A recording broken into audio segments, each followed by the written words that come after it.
దారి దోపిడీని చేసే వాల్మీకిని నారద మహర్షి మార్చలేదా? అదే వాల్మీకి అపూర్వమైన రామాయణాన్ని రచించలేదా? కొన్ని కోట్ల మంది నేరస్తులు ఉన్నటువంటి ఈ జనంలో వేళ్ల మీద లెక్క పెట్టుకోగలిగిన ఒకటి ఇద్దరు ముగ్గురు గురించి మీరు మాట్లాడుతున్నారు.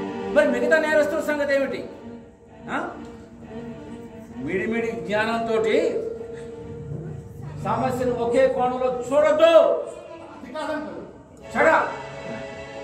Don't argue with me. న్యాయపీఠం మీద కూర్చొని అరాచకాన్ని అణిచివేస్తూ న్యాయాన్ని పరిరక్షిస్తూ తీర్పు చెప్పవలసి వచ్చినప్పుడు తెలుస్తుంది బాధ ఏమిటో. ఉరిశిక్ష ఎప్పుడు వేయాలో సుప్రీంకోర్టే చెప్పింది. దానికి నీ ఇంటర్ప్రిటేషన్ నాకేం అవసరం లేదు. ఇక్కడ జరిగింది ఒక పాశవిక హత్య, అది ఒక పసికందుపై. నీ మనసు మార్చుకో, నీ ఆలోచన తప్పు. అరే వాళ్ళు చదువులేని అజ్ఞానులయ్యా, నువ్వు చదువుకున్నవాడివి. నువ్వు వాళ్ళ ఆలోచనలు కనుక సమర్థిస్తే చదువుకున్న మూర్ఖుడు అవుతావు. సురేష్, నీ ఫ్రెండ్ ఆలోచనలు చాలా తప్పు, వక్రబుద్ధితో ఉన్నాయి. తప్పు కరెక్ట్ కాదని చెప్పు.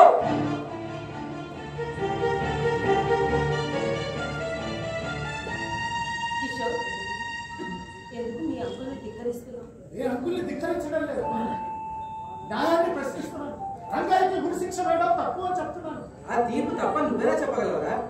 నువ్వు పేపర్లు చదవలేదా? అది మీరు టీవీలో వార్తలు వినలేదా?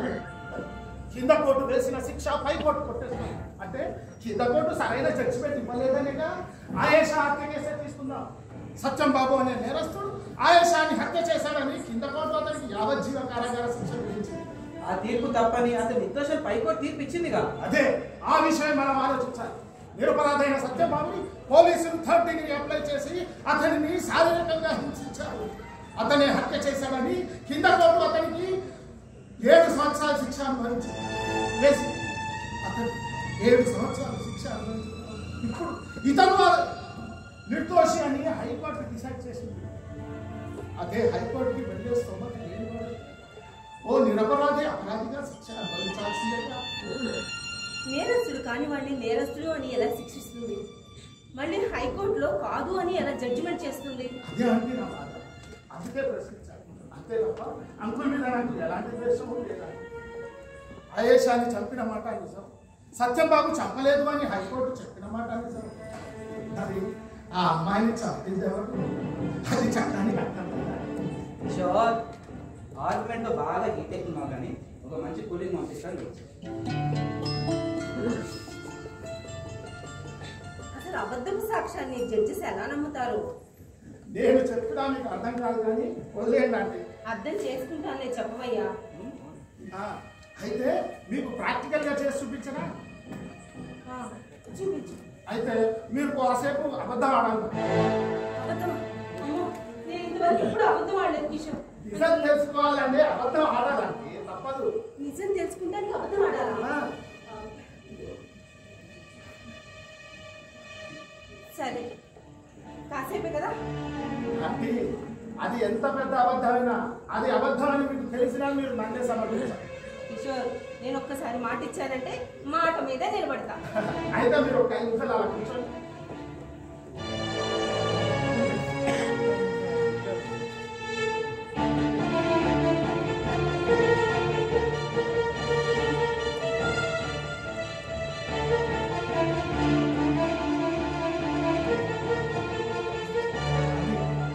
సురేష్ దేవుడు 1000 రూపాయలు ఉన్నాయి. మీరు ఈ 100 పట్టుకొని చెప్తాను ఉండండి. ఈ 900 పెళ్లి రోజు కదా, ఇవాళ స్పెషల్ ఏం చేయమంటారని అడుగుతుంది వంట ఆవిడ. ఏం చెప్పమంటారు? ధర్మయ్య, బయట గుడ్డివాడు పిలుస్తున్నట్టున్నాడు చూడు. గుడ్డివాడా? ఇక్కడే ఉన్నాడా?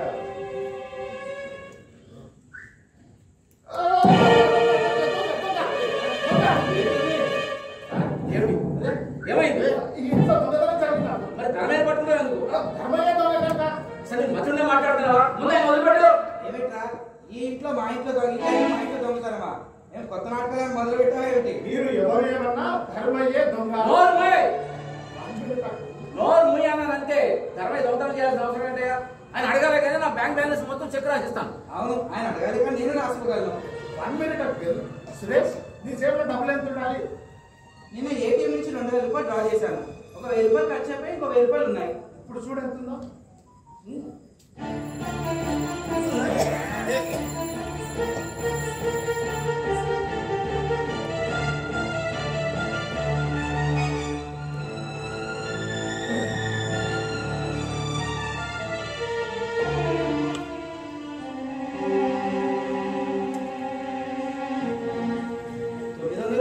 మరి మందేమైంది? ధర్మయ్య జేబులో ఉన్నాయి. సో ధర్మయ్యే దొంగ. ఏ తమాషానా? 1 minute అంకుల్. నిజమేంటో ఇప్పుడే ప్రూవ్ చేస్తాను. సురేష్, ధర్మయ్య జేబులు చెక్ చేయి. చూడు.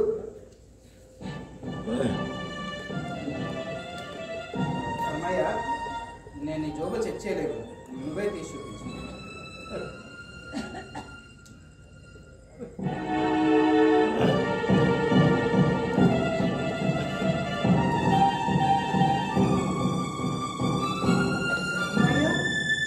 దొంగ? నో నో, ధర్మయ్య డబ్బులు నేనే ఇచ్చాను. నో డాడ్, నిన్న నేను ఏటీఎం లో నుంచి డ్రా చేసిన కరెన్సీ మీద ఉన్న నెంబర్లతో ఈ నోట్ మీద ఉన్న నెంబర్ మ్యాచ్ అయింది. సో ధర్మయ్య దొంగ. ధర్మయ్య దొంగ కాదురా. 40 సంవత్సరాల నుంచి ఒక్క పైసా కూడా జీతం తీసుకోకుండా ఇంట్లో పనిచేస్తున్న ఒకే ఒక వ్యక్తి అయినా అటువంటిది ధర్మయ్య దొంగ కాదురా. ఆయన అడిగితే నా ఆస్తి మొత్తం రాసిస్తాను. అంతేకాని 100 రూపాయలు దొంగతనం చేయాల్సిన అవసరం ఏమిటి? కావచ్చు, కానీ నా జోబులో ఉండవలసిన నోటు ధర్మయ్య జోబులో ఉంది కాబట్టి ధర్మయ్య దొంగ. No no no no, that is not at all possible. It is possible. అయితే నో. ధర్మయ్య ఏమిటి ధర్మయ్యది? నువ్వు మాట్లాడు ధర్మయ్య, నువ్వు దొంగ కాదు. ఏం మాట్లాడమంటారు బాబు? నేను మాటలు లేకపోతే చిరబాబైనా దొంగ అనుకుంటే ఏం మాట్లాడతావు? సురేష్ జేబులో పోయిన 100 ధర్మయ్య జేబులో దొరికింది. మరి నమ్మాలి కదా అంకుల్. ఏమిటా నమ్మేది? ఏమిటా నమ్మేది? ధర్మయ్య దొంగ నమ్మాలా? నా కంఠంలో ప్రాణం ఉండగా ఆ మాట నేను అనను. ఆ మాట మీరు అన్నారు. ఎందుకంటే మీరు ధర్మయ్య మీద పెంచుకున్న నమ్మకం అలాంటిది. మరి నమ్మక ద్రోహులని వదలకూడదు కదా uncle. No no no no, he is not a thief, that's all. అసలు ఏం జరుగుతుంది ఇక్కడ? ఏంటి నాటకం? అరే సురేష్, ఓ పంచేద్దాం. అంకుల్ ఇంతగా బాధపడుతున్నాడుగా. ధర్మయ్యని అరెస్ట్ చేసి న్యాయస్థానానికి తీసుకొస్తే అక్కడ న్యాయమూర్తి తీర్పు చెప్తారు. ఇక్కడ అంకులే న్యాయమూర్తి కనుక ఈ కేసులో ఆయన జడ్జిమెంట్ చెప్పమన్నాం. మన ఇంట్లోనే కోర్టు సీన్ కండక్ట్ చేద్దాం. అంకుల్, మీరు చర్చిస్తారని కూర్చోండి ప్లీజ్. ప్రత్యక్ష సాక్షులుగా నేను ఆంటీ ఉంటాను. యశోద సాక్షి. సాక్షులను బెదిరించడం కూడా నేను మీకు చెప్పనవసరం లేదనుకుంటాను. ప్లీజ్ విచారణ ప్రారంభించండి.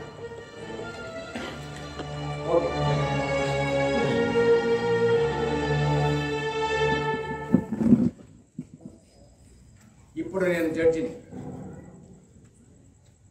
తీర్పు చెప్పగలవాడు. ఇక మీ వాదన సాగించండి.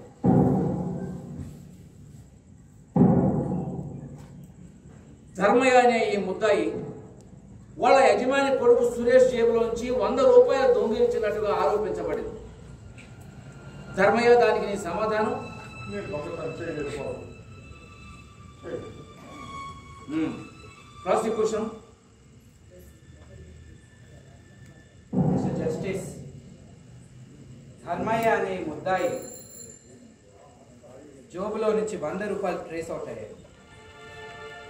That's all your honour. మీ సాక్షులను ప్రవేశపెట్టండి. ఈ కేసులో మీరు చెప్పే సాక్ష్యం? ధర్మయ్య అనే వ్యక్తి పాతల కాలం నుంచి ఇంట్లోనే పనిచేస్తున్నాడు. ఈ రోజు సురేష్ జేబులో నుంచి 100 రూపాయలు తీసుకున్నదా నేను చూశాను. అతన్ని పట్టుకున్నా, సురేష్కి అప్పగించాను. సురేష్ తన జేబులో పోయిన 100 స్వాధీనపరుచుకున్నాడు. ఇది నిజం. ఇక మీరు వెళ్ళాలి. ధనవాస సాక్షిని ప్రవేశపెట్టండి.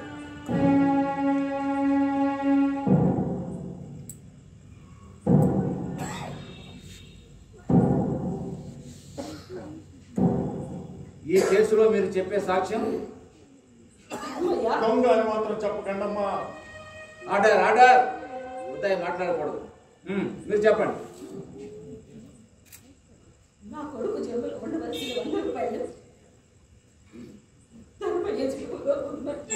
యశోదమ్మా, యశోదమ్మా, ఈ మాటలు నీ మనసులోంచి కనుక వచ్చుంటే దొంగలే బాబు, నేను దోషితే. Order order. ఇక మీరు వెళ్ళచ్చు. ప్రాసిక్యూషన్ వారు.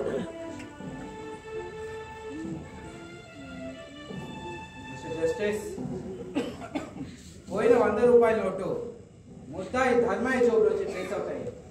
అలాగే సాక్షులు ప్రత్యక్షంగా చూశామని కోర్టు వారికి విన్నవించారు. ముద్దాయి కూడా తన నేరం అంగీకరించాడు కాబట్టి ముద్దాయిని కఠినంగా శిక్షించవలసిందిగా కోర్టు వారిని సవినయంగా కోరుతుంది. ఇప్పుడు ఈ కేసులో తీర్పును ప్రకటిస్తున్నా. ఇండియన్ పీనల్ కోడ్ కాకుండా ఇండియన్ గృహస్థు ధర్మానికి అనుగుణంగా సాక్ష్యాధారాలను పరిశీలించి ధర్మయ్య అనే ఈ ముద్దాయి 100 రూపాయలు దొంగతనం చేసినట్లుగా కోర్టు వారు నమ్ముతూ ఈ ఇంట్లో నుంచి శాశ్వతంగా బహిష్కరించడం జరిగింది. Court judgement for the day. Babu Sripati garu, నేను 100 రూపాయలు దొంగతనం చేశాను. ఏమి చేయాలి బాబు? ఇంటి కోసమా? మీ ఇంట్లో నాకు పంచపక్ష పరమాణాలు పెడుతున్నారే? గొడ్డ కోసమా? అన్నీ మీరే ఇస్తున్నారే? ఇంటి కోసమా? నాకు ప్రత్యేకంగా ఒక ఏసీ గది ఇచ్చారే, గౌరవిస్తున్నారే నన్ను. నేను ఎందుకు చేయాలి బాబు 100 రూపాయలు? 100 రూపాయలు దొంగతనం చేయకుండా మిమ్మల్ని అడిగితే నాకు ఇవ్వరా? ఆ 100 తీసుకెళ్ళి నేను ఎవరికి ఇవ్వాలి బాబు?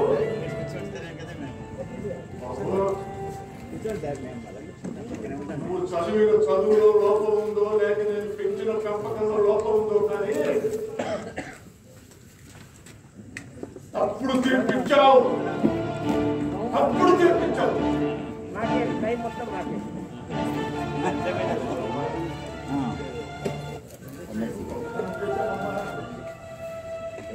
రూపాయలు దొంగతనం చేశాడా?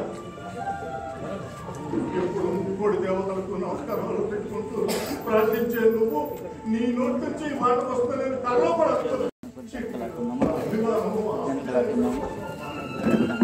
దానికి మీరు ఇచ్చిన ప్రతిఫలం దొంగనే ప్రవేశం.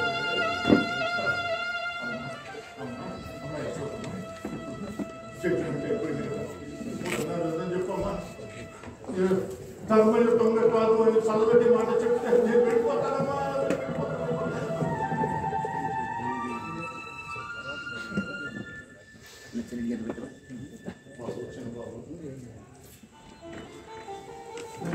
కావాలంటే గుర్రం కావాలంటే గుర్రంలాగా ఉండుని వీపు మీద నేను ఎక్కించుకొని నా మోకాళ్ళు పుళ్ళు పడుతున్నా సరే ఈ హాలంతా తిప్పి ఆడించానయ్యా. నీకు మాటలు నేర్పానయ్యా. నువ్వు తాత అంటే తమ్మ ఎంత తింగేదయ్యా. ఇప్పుడు నువ్వు దొంగ అన్నా కూడా నాకేమిటో తాతయ్య అన్నట్టే వినిపిస్తుందయ్యా. నీ గులాబీ రేకుల్లాంటి నీ పాదాలతో నా గుండెలు తల్లినప్పుడు కూడా నేను బాధపడ్డానయ్యా.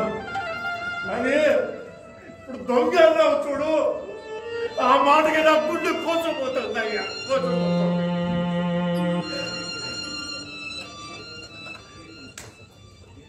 బాబు గొప్పవాడివయ్యా, చాలా తెలియగల వాడివయ్యా నువ్వు. ఈ చౌకబారు యజ్ఞంలో నన్ను కూడా సమిధం చేస్తావు. ఏం కోల్పం చేశావయ్యా? ఏం జరుగుతున్నాయో నీకు నా వల్ల లాభం చెప్పదయ్యా. శత్రు సంహారం కోసం భారత యుద్ధంలో ధర్మరాజు చేత అబద్ధం ఆడించారు.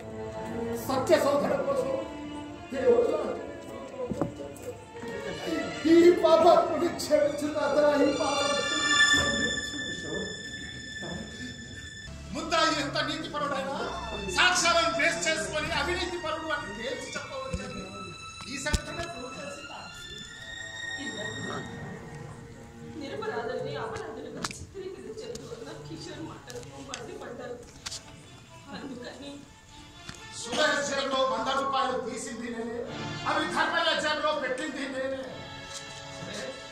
ఈ జేబులో 100 రూపాయలు ధర్మయ్య జేబులో దొరికాయని ధర్మయ్యని తప్పు కాదు. ఐఎమ్ సారీ రా, ఐఎమ్ రియలీ సారీ.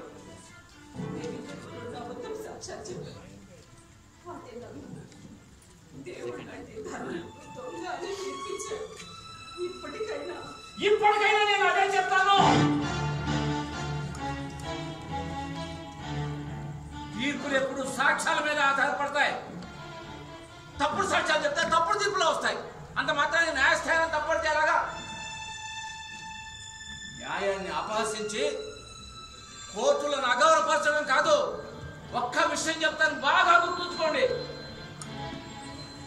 ఒక పక్క హంతకులు, ఒక పక్క పోలీసులు, ఒక పక్క బ్లాక్ మార్కెటీర్స్, ఒక పక్క అవినీతి అధికారులు, ఒక పక్క సామాన్య జనం, మరో పక్క కరుడు కట్టిన రాజకీయ నాయకులు. వీళ్ళు మాత్రమే ఉండి మధ్యలో కోర్టు అనేటువంటి ఒక వ్యవస్థ లేకపోతే ఆ సమాజ పరిస్థితి ఎంత అస్తవ్యస్తంగాను ఎంత ఆటంకంగాను ఉంటుందో ఒక్కసారి ఆలోచించుకోండి. అసలు వాళ్ళ హంతకులని వాళ్ళ మనసులో కలిస్తే చాలు, పిట్టలు కాల్చినట్టు కాల్చి పారేస్తారు పోలీసులు.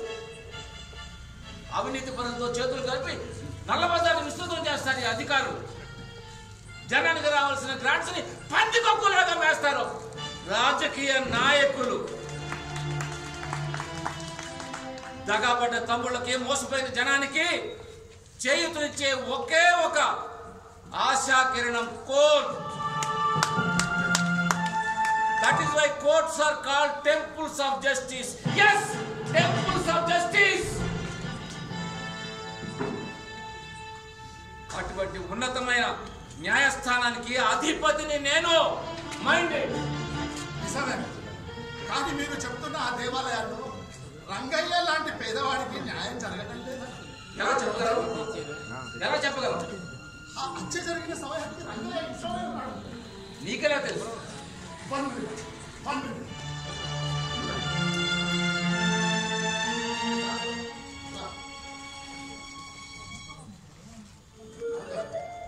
ఈ గుడ్డివాడి కుటుంబం మా ఇంటి ఎదురుగానే గుడిసెలో ఉంటారు.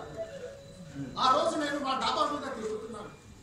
ఆ రోజు వీళ్ళేదో సంబరాలు జరుపుకుంటున్నారు. రంగయ్య అని మా అమ్మ పిలిచి అతనికి డబ్బులు, కొన్ని పైసలు అన్ని ఇచ్చినాను. ఆ రోజు రంగయ్య రాత్రి ఇంట్లో ఉండడం నేనే చూశాను. నేనే సాక్షి. కిషోర్, సామాన్యంగా రాత్రి ఎన్ని గంటలకు పడుకుంటాను? అరౌండ్ 10:30. ఈ హత్య కేసులో హత్య జరిగినప్పుడు సమయం ఎంత అయింది? రాత్రి 9 గంటలకి అలా అన్నారయ్య పోలీసులు. మరి ఈ విషయం పోలీసులు చెప్పలేదా మీరు? చెప్పామయ్యా, ఎన్నిసార్లు చెప్పినా వినిపించుకోలేదు. I see. మరి నీ కొడుకు ఎవరన్నా శత్రువులు ఉన్నారా? శత్రువులు అయ్యా, అయ్యా మా వాడు పనిచేసే ఫ్యాక్టరీలో వర్కర్లందరికీ వాడే లేరండి. వాడు వర్కర్లందరి తరఫున మాట్లాడతాడు.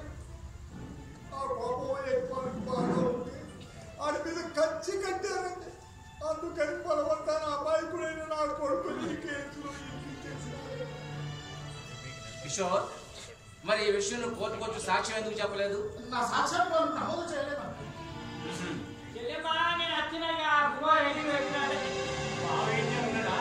హలో, నేను ఇంటికి రావద్దని ఎన్నిసార్లు చెప్పాను?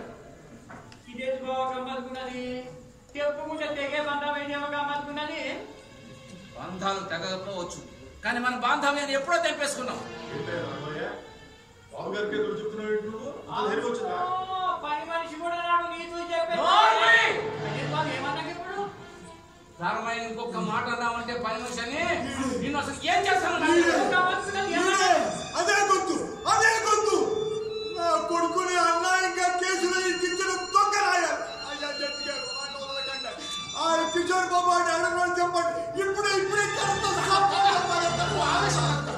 ఆవేశపడుతూ ఆయన ఆ కేసులో అబద్ధం సాక్షి చెప్పిందని ఇతను మీకెలా తెలుసు? చెప్పగలయ్యా. అయ్యా, మీరు మనుషుల్ని కంటితో చూసి చెప్పగలరు, నాను గొంతుతో విని చెప్పగలరు. బాబు ఈడనయ్యా, ఈడ దొంగ రాయాలి.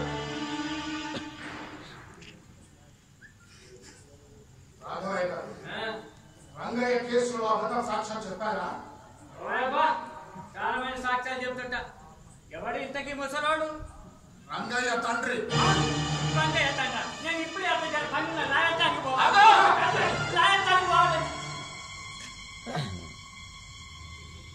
రంగయ్య హత్య చేసిన కళగా చూసావా? ఇది కోర్టు కాదు కదా చెప్పడానికి జడ్జిమెంట్. న్యాయాధిపతి ఎక్కడ ఉంటే అదే కోర్టు.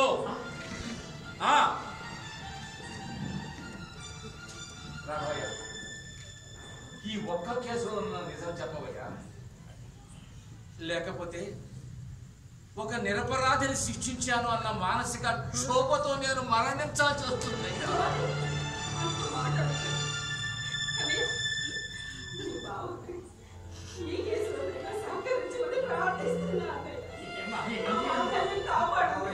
మన బంధుత్వాన్ని దృష్టిలో పెట్టుకున్నా నిజం చెప్పు మాయా, ప్లీజ్ నిజం చెప్పు మాయా. చెప్పవయ్యా, నువ్వు ఇప్పుడు నిజం చెప్పకపోతే ఆ సమవర్తి చేసే తీర్పుతో చచ్చిపోతావయ్యా.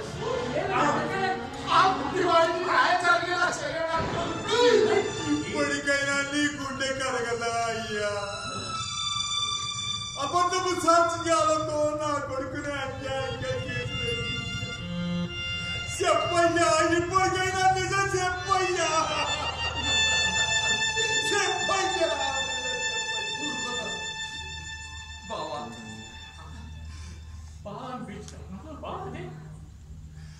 ఒక నిరపరాధిని రక్షించడం కోసం నీ కాలు పట్టుకుంటాను బావా. నిజం చెప్పు, నిజం చెప్పు.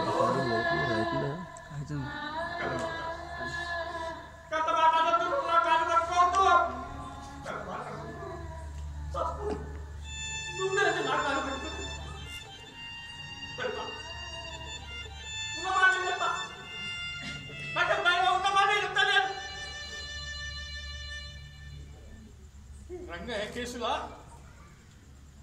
నేను అబద్ధం సాక్ష్యం చెప్పిన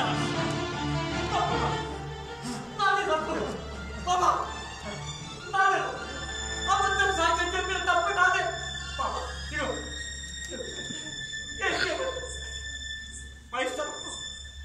గరీబ్ సంసారం చూసుకోవాలి, పిల్లల పెద్దలు చేయాలి. అందుకే అబద్ధం సాక్ష్యం చెప్పాను.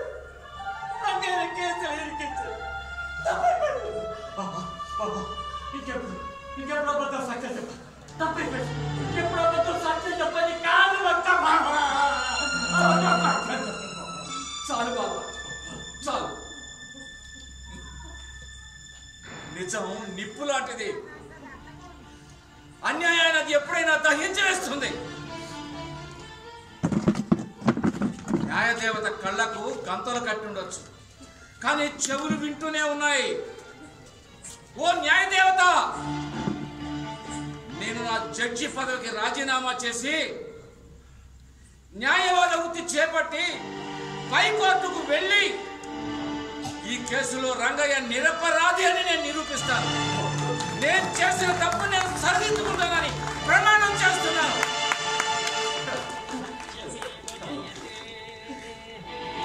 అయ్యా జడ్జి గారు, మీరు తప్పబోతులు కనుక నా కొడుకు జరిగిన అన్యాయాన్ని జీవితాంతం నా కుటుంబం అంతా నీకు రుణపడుంటావయ్యా, రుణపడుంటావు. జీవితాంతం రుణపడుంటావయ్యా. నువ్వు భయపడుతున్నావు బాబా. రాజీనామా చేసి కోర్టు కేసు వాదిస్తాను బాబా. నేను ఇప్పుడే చెప్తా, నేను మీద కోర్టు నిజమైన సాక్ష్యం చెప్తా. నిజమైన సాక్ష్యం చెప్పి రంగయ్య రక్షిస్తా. నా పిల్లలతో బాబా నిజమైన సాక్ష్యం న్యాయం చేపిస్తాను. అన్యాయం గెలుపు తాత్కాలికమే, న్యాయం ఎప్పటికైనా గెలుస్తుంది. 10 మంది అపరాధులు తప్పించుకోవచ్చేమో కానీ ఒక్క నిరపరాధి కూడా శిక్షింపబడకూడదన్న మన రాజ్యాంగం గొప్పదనాన్ని నేను నిరూపిస్తాను. సత్యమేవ జయతే.